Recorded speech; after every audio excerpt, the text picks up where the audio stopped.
Welcome everyone. We're here today to learn about breast cancer screening, and I have two of our physicians with me, and I'll ask them to introduce themselves. Hi, my name is Thuy Pham, and I'm a primary care physician at Lake Wilderness Clinic in Maple Valley. My name is Jason Mann. I'm a radiologist with Vantage Radiology and the medical director of the Valley Breast Center. Let's start with Dr. Pham. What is your role as a primary care provider to help patients get screenings? As a primary care physician, my role is to provide my patients with the most up-to-date cancer screening guideline.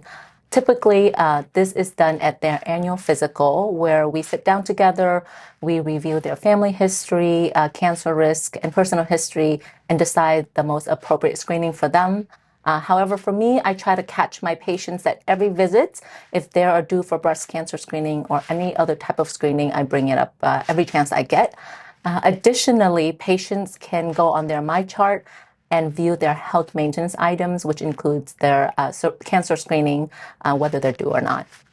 And Dr. Mann, what is your role as a radiologist when you view mammograms and other breast images? My primary job is to determine if the mammogram is normal or not, to see if there's any evidence that a breast cancer might be present. I also work with primary care providers and other healthcare professionals to answer their questions and address any concerns they may have. Question for both of you. What are the current guidelines for breast cancer screening? The most up-to-date guideline for breast cancer screening is to screen average women with mammograms starting at age 40 every 1 to 2 years, depending on their risk factors. Yeah, many societies offer recommendations. I have met with the breast surgeons and oncologists here at Valley, and we have agreed to recommend once per year beginning at age 40. What are the chances that a woman will get breast cancer in her lifetime? 1 in 8 women, or about 13% of women in the United States, will be diagnosed with breast cancer. Breast cancer is the second common cause of cancer and the second common cause of cancer death in the United States for women. We know that more women are getting breast cancer diagnosis earlier, so we are trying to encourage more early screening.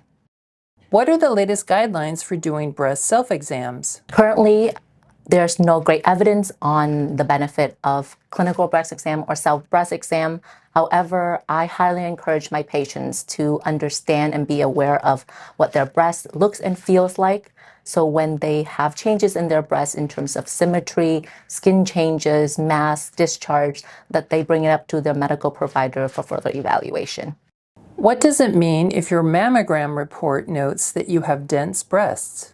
Breast density describes how your breasts look on a mammogram. It compares the amount of fatty breast tissue to the amount of glandular or milk-producing breast tissue. Some women are all fatty, and some women have almost no fat. The more fat that you have, the less dense the breast tissue is, and the easier the mammogram is to read. For women who have dense breast tissue, more than 50% glandular, they're at a slightly higher risk of getting breast cancer compared to women with all fatty tissue. And also there are more places that a developing breast cancer could hide. It makes the mammogram a little more difficult. What can patients expect at their breast imaging appointment at Valley's Breast Center? Patients can expect to be treated with kindness and respect. We understand you're coming to do something that's a little uncomfortable, that you're not happy to do. We will ask you to place a hospital gown on, and then you'll be met by our technologist who will take you to an exam room. They will take images of each of your breasts, which will then be sent to the radiologist to be interpreted. What are the differences between screening and diagnostic mammograms? So a screening mammogram is for a patient that's not having any symptoms. You're just due for a routine exam. A diagnostic mammogram is for patients who are having symptoms like lumps, nipple discharge, or skin changes, or if an abnormality was found on the screening mammogram. How will patients get their mammogram results? After a mammogram, especially a screening mammogram, results can be sent by letter, email, or through MyChart. If an abnormality is found, a representative from the breast center will contact the patient to schedule additional imaging. And for any diagnostic patient, they will receive their results either from the radiologist or the technologist the same day when the exam is finished. My role as the primary care provider, if I notice that there is abnormal findings, I will call my patient to see if they have any further questions, provide any emotional support that they may have. How can patients schedule their mammogram appointment at Valley's Breast Center?